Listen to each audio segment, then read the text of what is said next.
This is the new Peugeot 508, and it's a bit like Derek Zoolander in the way that it's really ridiculously good looking. Yeah, that was my best Magnum impression. Now you do have to pay for the looks. You see, it's a little bit more expensive than your normal family hatchback. The Peugeot 508 starts from £25,000, though you can save an average of £3,000 on one through CarWow. So click on the pop-out banner in the top right-hand corner of the screen or on the link below the video to go to CarWow to see how much you can save on a new car. It makes sense to start this review by talking about the 508's looks because it's a really stunning car. Peugeot's designed it to help lure people back away from SUVs and into more traditional family hatchbacks. But there's nothing traditional about the way it looks. I mean, these fangs here down the side which light up, and the fact that this grille, it has this chrome checkered effect, though it's slightly different on cheaper versions of this car. Beautiful at the front then. Get large alloy wheels as well. And this is another feature, look. Frameless doors and windows like on a sporty coupe. That's really cool. Then as you move to the back, this window extends all the way back here, though when you open it you get this kind of weird fake carbon fibre bit here. Back's really swoopy, and I love the look of the rear end. Oh, it's beautiful. This horrible fixed tow bar, ignore that. You're not going to have it fitted to the car unless you're going to be towing a caravan. So this is the range topping version, so it has an electric powered tailgate. Most cars don't actually have that. All right, there we go. Space inside the boot is pretty decent, as you can see. It's quite a square shape as well. There's not too much of a load lip to lift your suitcases or luggage or whatever you need to carry over. One of the things that is a bit annoying about it is this, look. So you've got a if I can get rid of it, two-piece parcel shelf. I'm not going to remove this bit because it's a bit of a faff, and obviously you're going to have to store that inside the car. Right, under here, you do have some storage if you don't have a space saver spare wheel, but I'll probably stick with the space saver just for peace of mind. There's a few tie down places, and the ones up here feel quite expensive. There's a little place to hang your shopping bag off there so your bits and pieces don't fall about in the boot, and there's a 12-volt socket there you can charge up your Hoover and vacuum out the boot. Now, one thing I'm not so keen on with this is folding down the rear seats, because you really have to lean into doing it. It's actually quite hard. You're better off just going all the way round here and doing it there like that. Get the seat belts out of the way. Right, when you do that, oh, bloody neck. It's actually really hard to get at. Just it's not easy to do. You have to kind of contort your wrist. So with the seats folded, they don't lie completely flat, but it's a continuous floor, so it's possible to just slide heavy items straight to the front. Right, let's check out the back seats. Remove this suitcase. The door is big enough. That does help when it comes to fitting a child seat. Right, get this back. Right, oh, I've got my coat caught. Now I do like the design of the seats in here. Really nice on this GT model. Already I see a problem with that sloping roofline. Headroom here in the back is not particularly good. Knee room is all right, but once again, it's not amazing. Also, the seat seems quite low, which means my knees seem quite high. It's almost like I'm in a stress position, and you don't get much under the leg support either. I wouldn't want to go really far in the back of this car. Foot space isn't particularly great either, because the seats are quite low in front that you can't really put your feet far underneath them, which is a bit of a shame. If you need to carry 3 people at once, there is a hub in the floor, but it's not too big. And yeah, headspace isn't great. Only for kids if you're carrying 3 at once. Speaking of kids, it does feel quite dark back here. It doesn't help the fact that it's got the dark leather and the dark roof lining. The window ledge isn't too high though, so smaller children will be able to get an okay view out, but it isn't the best. This is not great. The coat hook is here, so if there's someone in the back, they're going to have it right next to their face, which is not good at all. That's the worst place I've ever seen for a coat hook.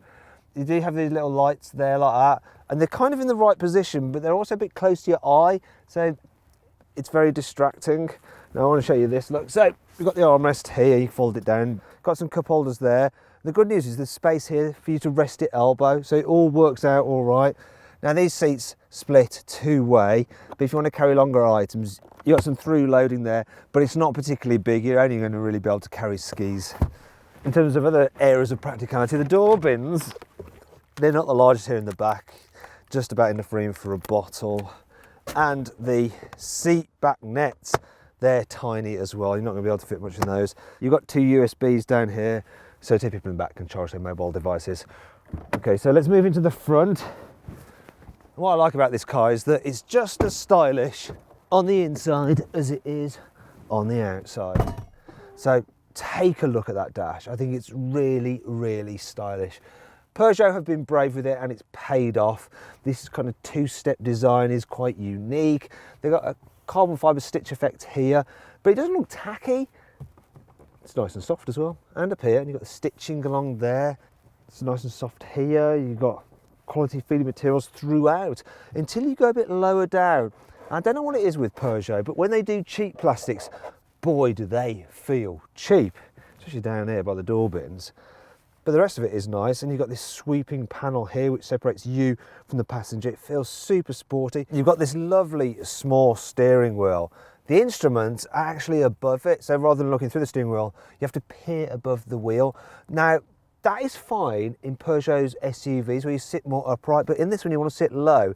The steering wheel can obscure it, so you may want to just raise the seat a bit, which kind of spoils the sporty feeling. Now let's talk about this instrument cluster. So it's all digital, and I can cycle through different views and different menus to have it exactly as I want it and to show the information that I need. Then you've got the big central screen. Both of these screens are standard across the entire range. This one is not quite so impressive because those in many other cars are just slicker. So it's a touch screen, so you can swipe through different menus and various functions, but it's a little bit slow to respond. Also, the satellite navigation is a little bit laggy. So look at this as I'm moving the map about. It's not the most responsive. I also find the menu layout a bit unintuitive as well. You do have Android Auto and Apple CarPlay, which is handy, though the actual port for connecting your phone is on the left-hand side rather than on the right, which is probably where you'd want it as the driver. Obviously, that's set up for French drivers. I do like these shortcut buttons though. They're a bit like piano keys, really, really slick. Though when you're driving, it's hard to see the icons, though I'm sure once you've owned this car for a week or two, you know exactly where each one is and what it does. You see, for instance, this one here, which has like a head with some dots around it. It's not a man who's being attacked by some bees. It's for the thing called cockpit amplify. So you can choose between different functions. One's for relax, and so it plays ambient relaxing music. It sets the air conditioning to a nice average temperature, and it also activates the massage seats if you have them, which this car does. Then there's the other one, which is boost, which is supposed to be a bit more invigorating, a bit more lively. So yeah, that's great, isn't it? It's a bit of a gimmick really. Underneath here you have these really cool touch sensitive controls for most of the air conditioning. However, if you want to do things like set the fan speed as you want it, you do have to press this button to bring up the menu and then operate it through the screen, which means you're taking your eyes off the road for a bit longer than I'd ideally like. Now, for my full detailed video on this car's infotainment system, click on the pop-out button in the top right-hand corner of the screen or the link below the video, and in that I'll actually talk around the interior a little bit more. But for now, let's mention the cubby spaces. So here you've got this big cubby on the dash there. You can cover it up if you wanted. There's plenty of space. You can fit a mobile phone in there. It's perfect for that. You've got two cup holders here. So yeah, they'll take bottles and they'll also take your coffee. The only problem is this, look, it's almost a little bit too deep for a standard coffee cup. Knocks the top loose, which could be a bit dangerous if you're driving. Spill coffee all down yourself. Move that out of the way. Got some more storage under here, plenty actually. And then the door bins are a reasonable size. You can fit 2 bottles in them, no problem at all. Last thing I'm going to show you, the sun visors. So it looks like you're going to have a big mirror, but you don't. Got 2 little lights on them as well. The only thing is, if the ignition isn't on, then you don't get the illumination. It's the same over on the passenger side as well, which is a bit silly. Speaking of illumination, I do like the touch sensitive lights here, which you just operate dead easy like that. I said that easy, and then I failed to operate it easily. It is easy to operate if you're not being a complete and utter idiot. Now let's talk about equipment levels. As standard, this car has 17-inch alloy wheels. You also get electric lumbar support on every single model, which is good because it stops you getting a bad back on longer journeys. Now, as you move up the range, you get some extra bits and pieces, and you want to go for one of the sporty models because then you get LED headlights and tail lights, and you also get some extra black bits of trim which make it look super cool. This is the range-topping GT, so it's got everything on it. You've got a focal stereo for some extra sound performance. You get leather seats and 19-inch alloy wheels, but all this does add to the cost. So this particular car, this GT line, 2-litre diesel, yeah, it costs £36,500. So it's definitely worth going on to Carwow and seeing how much you can save on one. So I plugged the details in to our configurator for this exact car, and I got an offer back for just under £33,000. So that's a saving of almost £4,000 if buying it on cash. If buying on finance, you can get a bit more off. So then it costs just over £31,000, which is more reasonable, but still, yeah, it's quite an expensive car. So click on the pop-out button in the top right-hand corner of the screen or on the link below the video to try out our configurator on this Peugeot or any car for that matter. Now then, it's time for the Carwow 5 annoying things about this car. If you open the rear doors with even the tiniest bit of force, they spring back on their hinges and they can hit you on the head. I'll demonstrate now. The surround view parking aid isn't particularly good because this car doesn't actually have side cameras, so instead it has to do a fudge with the front and rear cameras and draw in the image as you drive along. Look, so now it's driving along and filling in the image so I can see what is at the side of me, which is absolutely useless if you're starting from a standstill and trying to get out of a tight parking spot. Well, it's nice that you can get massage seats with this car. You might not want to use them very often because they make a really weird noise in operation. Have a listen to this.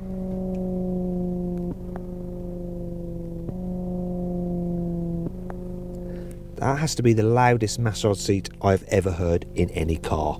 The frameless windows aren't quite so cool here on the back doors because of this. Look, when I put the window down, you're left with this fixed piece still there.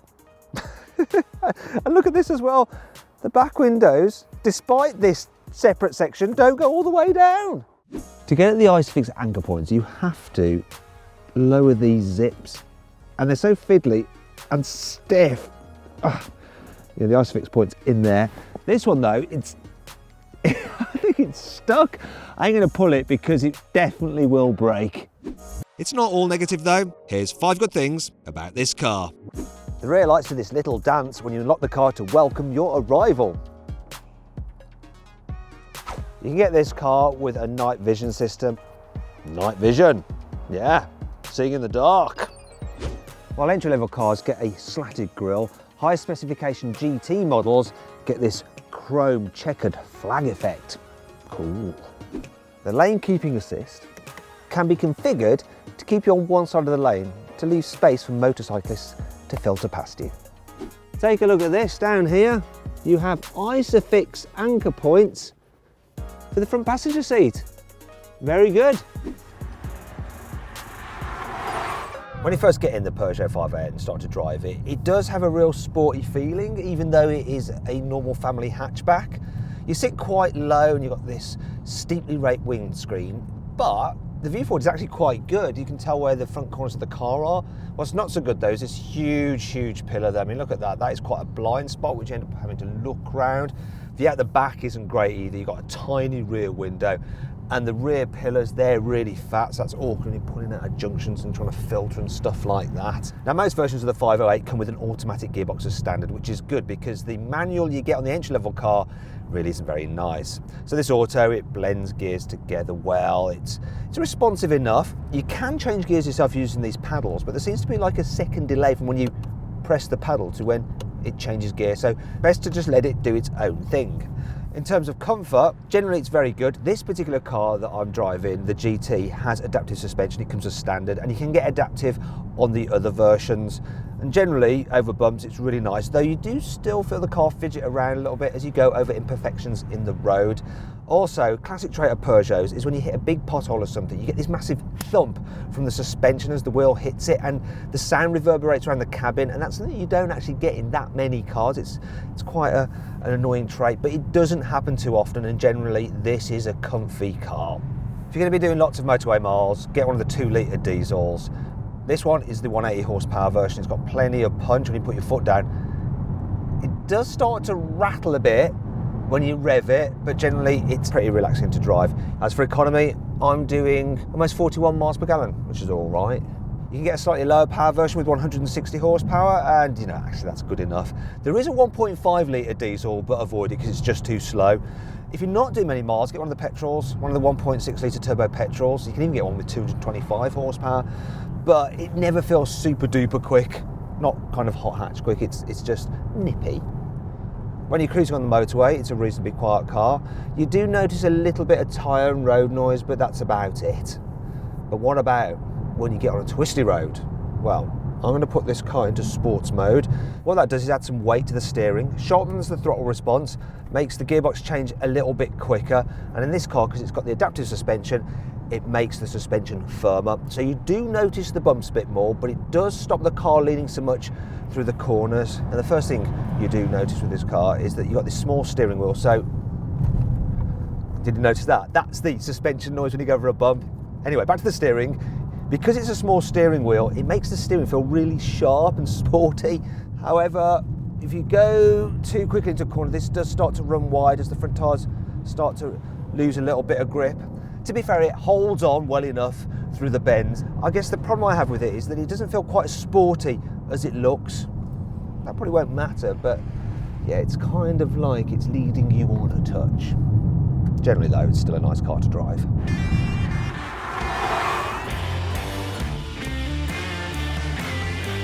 If you want to see how much money you can save on a Peugeot 508, click on the pop-out banner in the top right-hand corner of the screen or the link below the video to see the deals on CarWow. So then, my verdicts on this car: should you avoid it? Should you consider it? Should you shortlist it?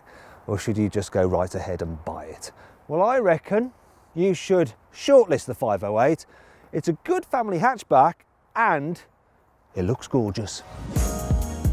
If you enjoyed this video, please like it, comment on it and share it. Also click on our logo to subscribe to this channel. And if you click on the bottom right hand corner, you can actually watch more of our content. Meanwhile, click over to the right to go to our deals page to see how much money you can save on a new car at CarWow.